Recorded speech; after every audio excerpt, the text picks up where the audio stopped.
मैं बबीता आज सरगम क्लासेस में हमारा यूजीसी नेट की साइकोलॉजी की क्लासेस में बुद्धिज्म का पार्ट 1 लेकर आई हूँ। बुद्धिज्म का क्या है, what is Buddha, and we have 3 branches of Buddhism, जिसमें कि started by Siddhartha Gautam, you all know Siddhartha Gautam, and Buddha means awakened one, और one type of is the Theravada Buddhism, जैसे कि हम हीनयान भी बोलते हैं। सेकेंड टाइप है महायान बुद्धिज्म, और थर्ड टाइप है वज्रयान बुद्धिज्म। जो थेरवाद बुद्धिज्म है, इसमें जो हीनयान है, ये through following the 8 fold path, इनका जो मेन उद्देश्य है वो ये है कि इंसान का मेन गोल क्या है। बुद्धिज्म क्या कहता है, बुद्धिज्म कहता है कि इंसान का मेन गोल जो है लाइफ में वो निर्वाण की प्राप्ति है, इस दुख से दर्द से मुक्ति प्राप्ति है, जन्म मरण से मुक्ति प्राप्त कराते हैं, उसे वो मोक्ष और निर्वाण बोलते हैं। ये बुद्धा के थेरवाद की टीचिंग्स है। बुद्धा हीनयान जो है वो ओरिजिनल त्रिपिटक में जो बुद्धा की टीचिंग्स थी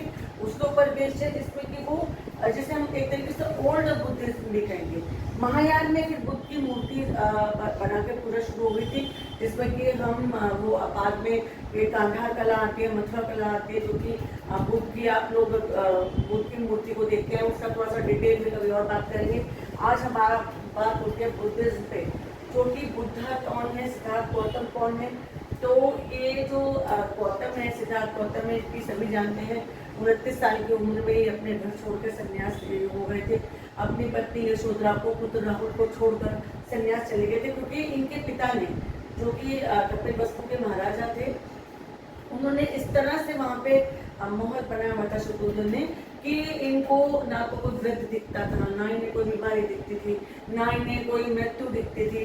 इनका बहुत ज़्यादा धन मिला से, इनकी बहुत सुंदर स्त्री से विवाह करा दिया गया था, यशोधरा राजकुमारी से, पुत्र भी हो गया था। तो इनको जीवन का सच्चाई से भी उठ गया, क्योंकि जब ये पैदा हुए थे तो इनकी मौसी, क्योंकि माँ जो थी वो जल्दी डेथ हो गई थी, मौसी ने पाला था। तो क्या हुआ था कि उसने भविष्यवाणी कर दी थी किसी बहुत बड़े सन्यासी ने, कि या तो ये बहुत चक्रवर्ती सम्राट बनेगा या फिर ये बहुत बड़ा सन्यासी बनेगा। तो जो बुद्ध है ये बहुत बड़े सन्यासी बने। तो फिर अपनों से बात बनाती हूँ, तो ये एक रात में चले गए घर को छोड़कर, और जब इन्होंने रास्ते में एक जगह एक वृद्ध को देखा, एक मृत्यु के बाद लोगों को ले जाते हुए देखा, तो इनका जीवन से मोह खत्म हो गया कि इस मोह में, इस जीवन में क्या है, मुझे सत्य की खोज करनी है। सत्य की खोज करने के लिए वन वन भटकने लगे। और कहते हैं कि सारनाथ में जाकर एक वृक्ष के नीचे, पेड़ के नीचे जाके इनको असली ज्ञान की प्राप्ति हुई। वो सब बहुत अति डिटेल में कभी करेंगे। तो उसके बाद ये बुद्धा का मतलब जो जाग जाते हैं, जब हमारा दिमाग जागृत हो जाता है, तो इनके जो अनुयायी थे उन्होंने आगे चल के इनकी टीचिंग्स को, जिसमें कि बहुत सारी तरह की टीचिंग्स हैं, उसमें ये त्रिपिटक जो बोलते हैं कि जो टोकरी, त्रिपिटक मैंने टोकरी है, उसमें लिखी गई है। आनंद इनके बहुत प्रमुख शिष्य हुए हैं, और इन्हें राजाओं का बहुत संरक्षण प्राप्त था, जिसमें कि हम मगध के राजा अजातशत्रु को बोल सकते हैं। और उन्होंने फिर सप्तपर्णी गुफा में, बाद में लास्ट में ये अपने शरीर को छोड़ते हैं, वहीं से आनंद में हो जाते हैं, और इनकी शिक्षाओं को त्रिपिटक में लिया गया। बहुत सारे बुक्स हैं, लंका तक ये फैला है। बाद में अशोक महाराजा, जो इनके राजा अशोक में हैं मौर्य वंश के, उन्होंने बुद्धा को बहुत ज़्यादा आगे बुद्धिज्म को बढ़ाया।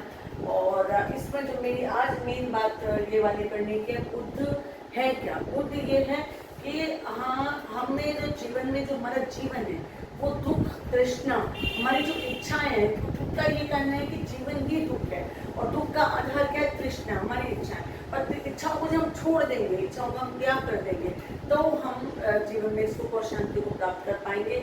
इसी तरह की ये बुद्ध इसी चीज़ पर, और इनका ये कहना है कि जो 8 फोल्ड है, जो अष्टांगिक मार्ग है, जो बुद्धिज्म हमें देता है, और उसका अगर इंसान पालन करता है, सब में दृष्टि है, सब में ज्ञान है, उस तरह से करता है, तो फिर वो आगे जीवन में अपना मोक्ष, जीवन मरण के चक्र से छुट्टी पा जाता है। और यही हमें बुद्ध सिखा कर गए हैं। 80 साल तक का बुद्ध का जीवन था, एक राजकुमार की यात्रा किस तरह से एक सन्यासी में परिवर्तित होती है, यह हमें बुद्धिज्म सिखाता है। इनका जो मेन धर्म जो पौराणिक रूप से थेरवाद या बुद्धिज्म है, ये महायान इनका नया धर्म है। और वज्रयान, इसमें कि तांत्रिक क्रियाएं आगे चलकर हो जाती है, वो वज्रयान हो जाता है। 4 इनकी मेन बहुत बुद्धिस्ट की काउंसिल हुई थी, जिन्हें कि हम बोल सकते हैं। एक सबसे पहले जो कि मैंने आपको बताया सतपंडी गुफा में राजा अजातशत्रु के टाइम में हुई थी, जो कि उसके बाद फिर कालाशोक के टाइम में हुई थी, फिर थर्ड सम्राट अशोक के टाइम में हुई थी, मुगल अपुत्किस उसके अध्यक्ष थे, और चौथी राजा कनिष्क के टाइम में हुई थी कुंडलवन कश्मीर में। इस तरह से 4 काउंसिल हुई है, जिसमें कि बुद्ध की जो शिक्षाएं हैं उनको बुक्स में परिवर्तित किया गया है। और बौद्ध धर्म जो है बाद में बहुत जगह अशोक ने अपनी बेटी संमित्रा और बेटे महेंद्र को लंका भेजा था।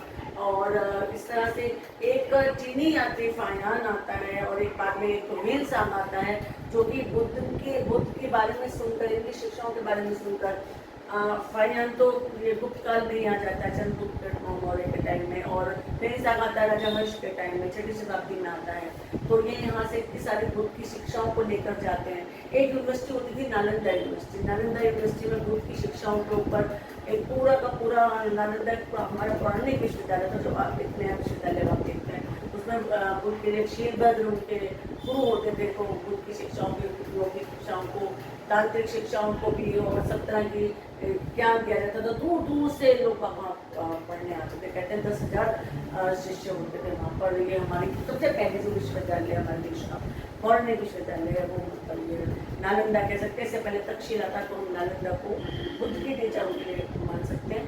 तो गौतम बुद्ध के बारे में, उनका जन्म, उनका मरण, ये सब तो मैं बाद में किसी डिटेल और किसी वीडियो बताऊंगी।